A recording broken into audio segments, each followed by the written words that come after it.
लखनऊ का केजीएमयू यानी king George medical university पिछले कुछ दिनों से धर्मांतरण गैंग के कनेक्शन की वजह से सुर्खियों में रहा है। लेकिन लगता है केजीएमयू का विवाद अब सिर्फ धर्मांतरण या सिर्फ एक आपराधिक केस तक सीमित नहीं रह गया है।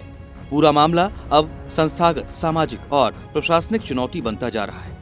अब तक धर्मांतरण गैंग से जुड़े दो मुख्य आरोपी डॉक्टर रमीज और आदिल की गिरफ्तारी ये संकेत देती है कि आरोप गंभीर है और जांच ठोस दिशा में आगे बढ़ रही है।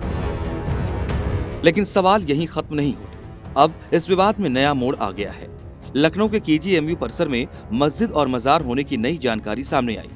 सरकारी मेडिकल संस्थान केजीएमयू में बने 6 मजारों ने अब एक बड़े सवाल को जन्म दिया है। सवाल सिर्फ आस्था का नहीं है, सवाल है संस्थान की मर्यादा, कानून की भूमिका और सुरक्षा व्यवस्था का। जब देश के सबसे बड़े मेडिकल संस्थानों में शुमार केजीएमयू के भीतर धार्मिक संरचनाओं की मौजूदगी पर सवाल उठते हैं तो बहस स्वाभाविक रूप से तेज हो जाती है। सवाल उठ रहे हैं कि क्या इन मजारों का कथित धर्मांतरण नेटवर्क से कोई सीधा या परोक्ष संबंध है, और क्या किसी शैक्षणिक संस्थान में इस तरह की गतिविधियों पर पहले सवाल नहीं उठने चाहिए थे।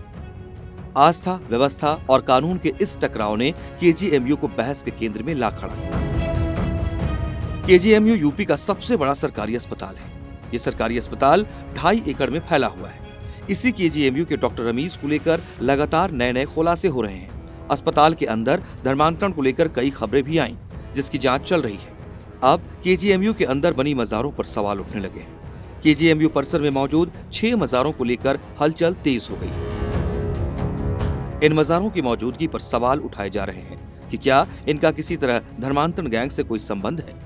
विश्वविद्यालय परिसर में धार्मिक स्थलों की भूमिका और उनका कथित इस्तेमाल जांच एजेंसियों के लिए एक नया पहलू बनकर सामने आया है।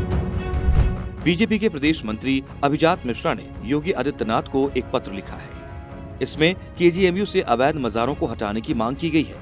पत्र में लिखा गया है कि केजीएमयू की सरकारी भूमि पर बने अवैध मजार और मस्जिदें न केवल संस्थान की सुरक्षा और स्वास्थ्य सेवाओं के विस्तार में बाधा बन रही हैं, बल्कि इसके सेक्युलर चरित्र को भी प्रभावित कर रही हैं।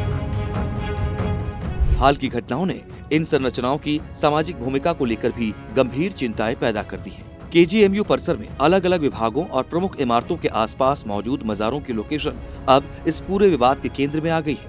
आप सुनेंगे तो हैरान हो जाएंगे। केजीएमयू के प्रशासनिक भवन और दंत विज्ञान फैकल्टी के बगल में शाहमीना मजार, प्रसूति एवं स्त्री रोग विभाग के गेट के पास मजार, नेत्र विभाग के पीछे मजार, ट्रॉमा सेंटर गेट नंबर 2 के पास मजार। सुनते जाइए, अभी फहरिस्त लंबी है। केजीएमयू के रेस्पिरेटरी मेडिसिन की ओपीडी के बगल में मजार और आरएलसी और ऑर्थोपेडिक बिल्डिंग के बीच में भी बनी है मजार। ये तो ऐसा लग रहा है कि अस्पताल में मरीजों की सुविधा के लिए अलग अलग मेडिकल डिपार्टमेंट से ज्यादा मजार ही बन गए हैं। अब आप बताइए, क्या ये सभी तथ्य इस बात की ओर इशारा नहीं कर रहे हैं कि मामला सिर्फ आस्था या परंपरा तक सीमित नहीं रह गया है? जब केजीएमयू पर धर्मांतरण के कथित एपिसेंटर होने का आरोप लग रहा हो, तब इतने संवेदनशील और व्यस्त मेडिकल जोन में धार्मिक संरचनाओं की मौजूदगी, प्रशासनिक निगरानी, भूमि उपयोग और सुरक्षा व्यवस्था पर भी सवाल खड़े कर। अब ये बहस और तेज हो गई है कि इन मजारों का इतिहास क्या है, इन्हें अनुमति कैसे मिली और इनका किसी संगठित गिरोह से तो कोई लेना देना नहीं है। इस मामले से प्रदेश के मुख्यमंत्री योगी आदित्यनाथ को अवगत करा दिया गया है, जो इस मामले को राजनीतिक और प्रशासनिक स्तर पर भी ले जाता है। यहाँ देखना अहम होगा कि सरकार इसे केवल कानून व्यवस्था और नियमों के दायरे में देखती है या फिर केजीएमयू से जुड़े आरोपों के संदर्भ में इसे एक बड़े संस्थागत सुधार और जांच का आधार बनाया जाता है। केजीएमयू में सामने आए धर्मांतरण मामले ने चिकित्सा जगत और प्रशासन दोनों को झकझोर कर रख दिया है। इसी बीच केजीएमयू से जुड़े धर्मांतरण गैंग के कनेक्शन की एसआईटी जांच ने भी रफ्तार पकड़ ली है। सूत्रों के मुताबिक जांच एजेंसियां हर उस कड़ी को जोड़ने की कोशिश में हैं जो इस नेटवर्क की ओर इशारा करती है। डॉक्टर रमीज मलिक और आदिल की गिरफ्तारी से ये साफ हो गया है कि मामला केवल आरोपों तक सीमित नहीं है, बल्कि इसके तार गहराई तक फैले हुए हैं। डॉक्टर जैसे जिम्मेदार पेशे से जुड़े लोगों की संलिप्तता ने इस पूरे प्रकरण को और भी गंभीर बना दिया है।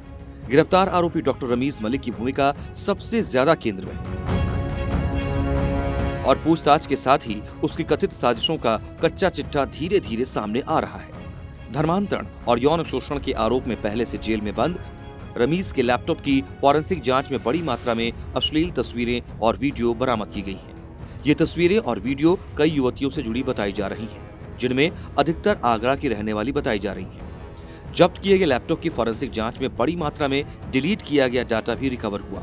जांच में ये भी संकेत मिले हैं कि ये वीडियो युवतियों को दोस्ती के झांसे में लेकर बनाई गई। पुलिस को रमीज और उसके माता पिता के पास से कुल 4 मोबाइल फोन मिले हैं। इन सब की भी फॉरेंसिक जांच कराई जा रही है।